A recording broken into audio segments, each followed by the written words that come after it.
Karen claimed to be a chef at baking class burned her batch and she ate it anyway. Have you ever met someone who thought they knew everything, only to watch them crash spectacularly? In a cozy community center in Maplewood, a baking class promised warmth, laughter, and the sweet aroma of fresh cookies.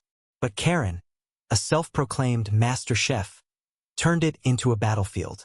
With a smirk and a flick of her wrist, she declared herself the star of the show, ready to outshine everyone. Little did she know, her arrogance would lead to a bitter taste of her own making. The class began innocently enough.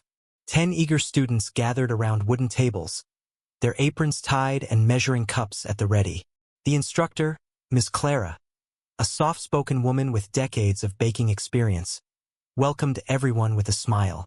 Karen, however, strutted in late, her designer purse swinging. "I've been baking since before most of you were born," she boasted, interrupting Clara's introduction. "I catered for celebrities, you know." The room fell silent, eyes darting between Karen and Clara. Some students rolled their eyes, others whispered. Clara, ever patient, nodded politely and continued explaining the recipe for classic chocolate chip cookies. Karen didn't listen. She tossed ingredients into her bowl with reckless abandon, ignoring measurements. "Recipes are for amateurs," she scoffed, loud enough for everyone to hear. When Clara gently suggested using a scale for precision, Karen waved her off. "I've got this, honey." Her station became a mess. Flour dusted the floor, eggshells littered the table, and her dough looked more like cement than cookie batter. The other students exchanged glances, sensing trouble brewing. Then came the twist. Enter Lily, a shy teenager attending her first baking class. Lily had been quietly following Clara's instructions, her cookies shaping up perfectly. Karen noticed. Her eyes narrowed. "Kid, you're doing it wrong," she barked, leaning over Lily's station. She grabbed Lily's dough and fixed it by dumping in a handful of salt instead of sugar. Lily froze, her cheeks flushing. "Don't worry, I'm saving you," Karen said with a patronizing grin. The class gasped. Clara stepped in, her voice firm but calm. "Karen, let's focus on our own work." Karen shrugged, unfazed, and returned to her station, leaving Lily to start over. As the cookies went into the ovens, tension simmered. Karen's batch looked dubious, lumpy, and uneven. She hovered over the oven, barking orders at Clara about temperature settings. "You're burning my masterpiece," she snapped, though no one else's trays showed signs of trouble. When the timer dinged, the truth emerged.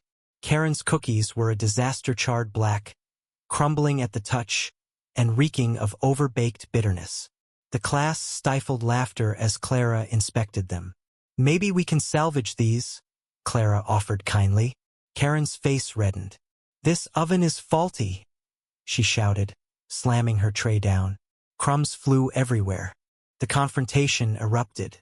Lily, bolstered by Clara's encouragement, spoke up. "You ruined my dough, Karen. You don't even know what you're doing." The class murmured in agreement. Another student, Tom, a retired engineer, chimed in. "You've been bossing everyone around, but your cookies are inedible. Maybe listen for once." Karen's jaw dropped. She sputtered, pointing fingers. "You're all jealous. I'm a professional." But the evidence was undeniable. Her tray of scorched lumps versus the class's golden, chewy cookies. Then came the moment no one expected. Karen, desperate to save face, grabbed one of her charred cookies and shoved it into her mouth. The room fell silent. Her face contorted as she chewed, the bitter, ashy taste overwhelming. She tried to swallow but coughed, crumbs spraying.